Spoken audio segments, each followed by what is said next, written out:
If you like what we do here over at Aircrew Interview and would like to support us and help us grow, you can head over to our Patreon channel at patreon.com/aircrewinterview, where you can donate monthly. We have different tiers ranging from $1 per month right up to $25, with each tier offering different rewards. All the monthly donations greatly help us to continue creating these video and audio interviews, so please take a look and I thank you in advance. Enjoy.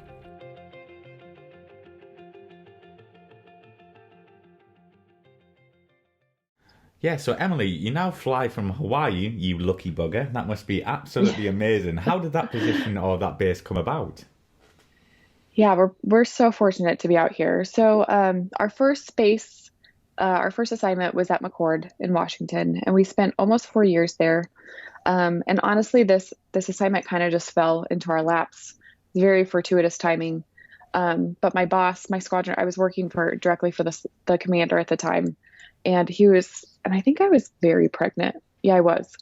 And he was like, "Hey, would you guys want to go to Hawaii?" And I was like, "Is this a trick question?" No, I'm all right. Right, exactly. We and we had come to terms with the fact that we were probably going to go to Altus, which is our schoolhouse, and we were not excited about it at all. Right. And we were just like, yes. And he goes, "Well, the squadron commander just reached out and he needs 2 people that are your year group airdrop. So if you guys want to go, like, I'll work it." And I'm like, yeah. And I remember saying, "Oh, we want that." And I was like, "Oh, wait, I should probably talk to Jared first before I like full send on this." But a tentative, yes, I'll get back to you. And sure. And Jared was like, "Really? You want to go to Hawaii?" I was like, "Are you crazy? Of course I do." And so that's how we ended up here. And we've been here just over 3 years. And we're leaving in May. And is it like a mixed base? Is there fighters on the base as well, or is it all heavies? Yeah, there's F-22s here. So there's C-17s active and guard. Right. And then there's KC-135s guard, and there's F-22s active and guard. And I sent you a kind of bio over, and you actually have flown on live operations. Can you tell us about this and how was it different? Coming from your training, was it a big shock? So yeah, we've done, Jared and I did 3 deployments, have done 3 deployments. We're fortunate to have done all of those together. Oh, brilliant. Yeah. So, for our deployments, one of them was only 75 days, but the other 2 were 90 days, which is pretty standard for C-17 ops. They send you out for 3 months. They don't, let's see. So things are changing obviously now with the change in Afghanistan, but, Yeah. they deploy you out there and there's already planes out there. So different units deploy planes out on different rotations. And so you fly other units, aircraft while you're out there. And the missions themselves are a lot of fun. They're very exhausting. But we love being deployed because it's just like, you don't have to worry about anything else. You just get to fly. And so a pretty standard day would be maybe 3 stops. We'd 3 stops, usually at night. We did a lot of night flying under NVGs just because of the threats. Oh, wow. Yeah. And, Afghanistan's very mountainous. And so it can be tricky to get into some of those high pressure altitude fields. And then we also would do operations in Iraq, which is a lot more flat and lower altitude. But yeah, so just, TAC arrivals, TAC departures, everywhere you go, pretty much. Short ground times. There were some locations that we would crew rest, but usually not. They would try to get us back home if they could. But it's deployed flying is a lot of fun. It's more technical. You work a lot more in tactics, obviously, and you get to practice that tactical side of your brain that you don't get to do, when you're just doing one to a full stop delivering cargo somewhere. And did you have any scary moments when flying on live operations? Not really. No, I've recovered jets that had bullet holes in them, but I was never the one flying them when they received the bullet holes. So that's fortunate for me. Yes. I will say one time I forget what field I was going into, and it was in Afghanistan. very mountainous. It's in a bowl kind of. And it was the second time I'd been into that field, and I was talking to the controller, and they only turn the lights on when aircraft are coming in. Yeah. Um, and so I had called him. I was like, okay, we're 30 minutes out. And I called him when we were 10 minutes out. And then I lined up, like I can see on my mission line that like I am pointing at the runway. It's not there. We're on NOGS. Like, I'm like, are the lights on? And he's like, yes, the lights are on. I'm like, I can't see anything. Like, please ensure the lights are on. Yes, the lights are on.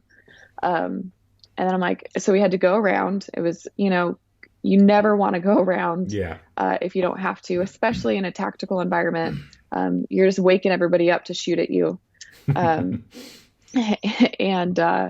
he called back and he goes, oh, I'm sorry, that was the wrong switch. The lights were off. Like, no kidding. You don't say. And the only reason that was scary is because I had two people upstairs looking outside, and they could see the lights in the little village like turning on as we're going around and coming back around. We did get lazed on that next approach that we did in, which is no big deal. Like, you just continue flying, don't look outside, essentially. But I'm just glad that we didn't have to go around again, because who knows what they would have pulled out for the second or third time. So. And did the C-17 carry flares? Yeah, because that must have been, I would have been scared of that. We do have flares. Yeah. We do have flares, yeah. I remember the first time I dispensed flares, it scared me because I was a co-pilot and I had never heard flares like leaving the aircraft. I didn't know what that was. And I was just like, what is that? Just dumb co-pilot stuff, That's brilliant. And on these live operations, did you mix with other crews from other air forces or even the US Air Force?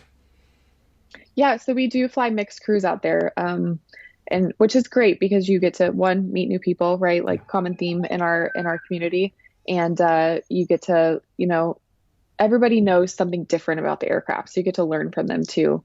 So all different C-17 units deploy people out there, and you interfly with them throughout your deployment. I have done several exercises with international entities. So I've worked with the Rock. So out there with the God, what was the name of their unit? I can't remember. With the South Koreans. I've done some work with the Australians. I feel like I worked with the Brits one time. When did I do that? I can't remember. I actually just went to Diego Garcia and we called him the governor of the island of Diego Garcia. And he was done with his rotation. And so he was on his way back up to, I forget where he lived. He told me, but he was so excited to go home. It was awesome. But that was the last interaction I had with a good Brit. Yeah, but that's one of the fun parts also, is that we get to work with all different countries, especially out here. We've been leaning forward and trying to reach out to our allies out here and get some things going and strengthen numbers, strengthen friends. Yeah, absolutely. I think as well, like, you get that position when it obviously broadens your mind as well, meeting different cultures, different people as well. Yes. And obviously the Aussies have C-17s and they employ them differently than we do. Yeah. And it's so fun to learn from them. And they're real professionals out there in the 36. So they're real good people. So what is the best thing about flying in the Moose? And do you have any memorable stories that stick out in your mind that you can share with our viewers? The best part, I would say, is it's so capable and maneuverable and has such like a diverse capabilities. So I love that one day I could show up and I'll be doing this, and then I could get retasked to do something completely different. And that's, it always keeps your brain moving, keeps you mentally stimulated, if you will. I love that about it. And it's just fun to fly. Like, it's just a fun aircraft to fly. We do 60-degree 2G bank turns in formation. Like, wow. A big airplane doing that is very impressive. Definitely. And so, yeah, it's just a lot of fun to get out there and fly it and like really fly it. I don't mean like gear up, autopilot, all the throttles on. Like I love to fly that airplane. And so how many hours have you got to date on the mighty Globemaster? I have just over 2,000 last I checked. Nice. Just over 2,000. That last mission helped me, which is actually for someone who's been flying the plane since when did I first start? 2014. That's pretty low. But I was out of the jet for almost 2 years when you talk about babies and baby leave. So that's part of it. Then airdrop keeps you home more because it's more for you to practice, right? Yeah. So on the road, we'll usually get anywhere from like 50 to 70 hours on a normal mission. Nice. But you sacrifice that when you stay home and fly airdrop and really hone those skills. So I'm definitely low time for someone who's been flying this long, but I have a lot of reps, a lot of which hours. is good. Yeah. That's for sure.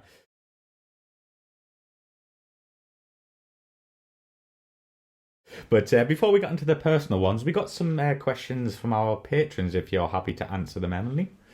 Let's do it. Right. Do my So best. this is from Joe Kunzler. Are you, Emily, on the C-17 demo team? I am not. Jared is. There's only one PACF demo team, and he's been on it since we got here in 2018.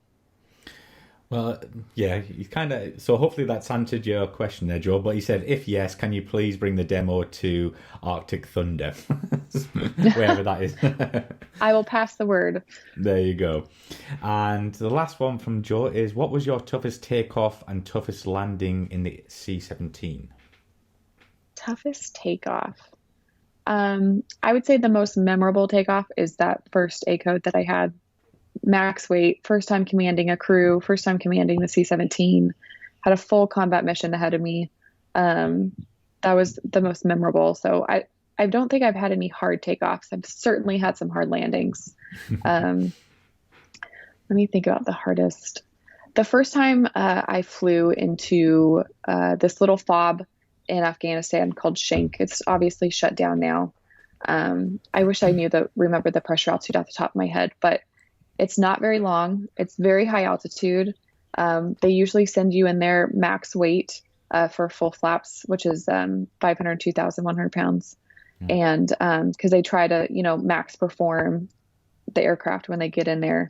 And the first time I went in there by myself, so usually if there's a difficult field, they'll send you in there with an IP first who's been there, like a seeing eye dog, if you will. Yeah. But weather was bad that night, and it was hard to find because again we're under NVGs, so it was hard to pick up the runway, and then weather wasn't great, crosswinds weren't great, like everything was kind of working against us. Yeah. We had very little outs on our told.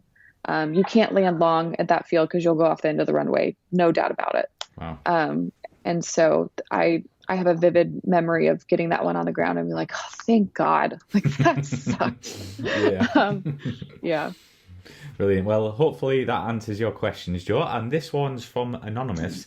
I've seen Emily's Instagram page, and she doesn't seem to wear flight suit. Is this normal or a choice? Ooh, good question. I get this question all the time. Yeah. So we have transitioned to two-piece flight suits. So, we wear the traditional green flight suits, right? But when we fly downrange, we used to wear sand-colored ones, and now instead of being a one-piece, it's a two-piece. So it's still a flight suit. It's just a two-piece flight suit. I prefer them, to be honest with you. It's just a lot easier, especially when you go to hot locations. You can take off your blouse and get some airflow versus in a one-piece. You don't really have that option. So still a flight suit, just not a traditional bag. And actually, just on the side note here, I thought it was great. You had the big pilot patch, so you don't have to tell people when you go in anywhere. You can just be like, look at my patch. It's funny. So we actually got in trouble for those because when they first came out with these patches or with these uniforms, they didn't really give us like a patch plan. Right. And then they told us that we couldn't wear our wings. And I was like, what? And we were deployed at the time. We're like, we'll show you. You can't wear our wings. And so, because our our name tags that have our name on them have our wings on them, and they said you can't wear those. And we are just like, what? Why? So we had pilot patches made so they would know who the pilot was. And they got real mad about that real quick, but we wore them for a couple weeks until they finally like came out with regulation. They're like, okay, you can wear your wings, but you have to put them here, not on your shoulder and all that stuff. So this is from Alexander Vatter. Best part of being in the transport community? The travel. So obviously with COVID, it's not the best right now, but I mean, I get to travel the world for a living. It's incredible. I'll wake up in one location and I'll go to bed in another, and I'll be, experiencing this culture and then fly 16 hours and I get to experience a completely different culture and eat totally different food. And I really love that about this world. And I think it's unique to the transport community. We're very fortunate to get to be able to do that. So that's definitely my favorite part. And as last question, most effective way to rebuff arrogant fighter jockeys?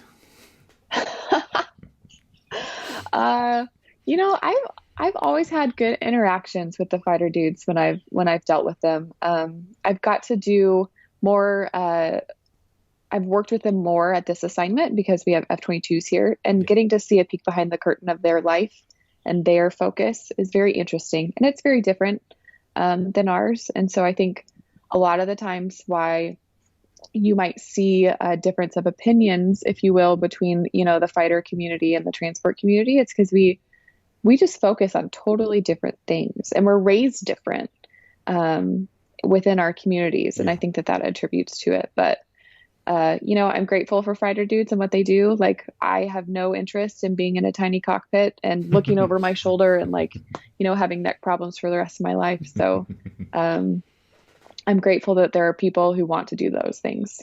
Brilliant. So I've got a few personal ones for me, but how do your kids see you being a pilot? They must be like, Mummy's really cool.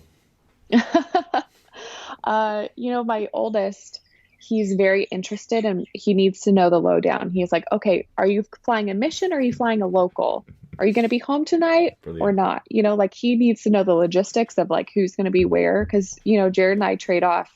Yeah. And so he just in his brain, he needs to be able to see it. But taking him out to the airplane is very cool. And he thinks we're pretty cool, which is a good feeling. That's really good. Yeah, definitely. So do you have any hobbies apart from aviation? Yeah.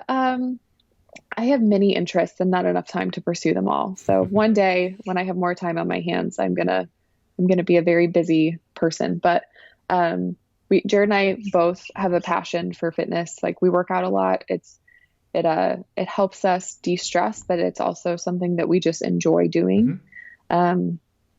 Especially being in Hawaii, I love being outside. So anything that will take me outside, hiking, going to the beach, playing sports, I'm all about it. Amazing. And we obviously have a hand in social media, which is a hobby of ours. And we have a few different irons in the fire for different projects we have going on. So yeah, I think I have an entrepreneurial spirit, if you will. It's very cliche to say that, but I have a lot of interest. That's brilliant. This could be an easy one or a difficult one because it differs to each pilot and aircrew I've interviewed, but favourite aircraft you've flown to date? Oh, C-17. No doubt. Right. Okay. No doubt. Yep. One you would love to fly, either past or present? Ooh. So I have always wanted to fly the 747. And I don't really know why. Probably just because it's so big, and I think it's just such a good looking airplane. Very iconic. So I don't know. It's very iconic, and they're becoming more and more rare these days. So if I could fly the 747, that'd be pretty cool. And can we find you? Obviously, some people know you're on Instagram, but where can we find you online? Yeah, so I'm primarily on Instagram, Fly with Emily, 2 Ys, 1 Y was taken. And then I have not posted to YouTube in a minute, but we've been working on some things, so we'll start pushing out some content here pretty soon. But same thing, Fly with Emily. I'm at all over. Brilliant. So yeah, guys, watch this space for upcoming stuff from Emily and her husband. But Emily, it's been a pleasure to have you on the show. Thank you very much for coming on. Thanks for having me, and thanks for dealing with our interruptions with kids and all that part stuff. of it, isn't it? That's great. But thanks very much, Emily. Cheers. Thanks. Cheers.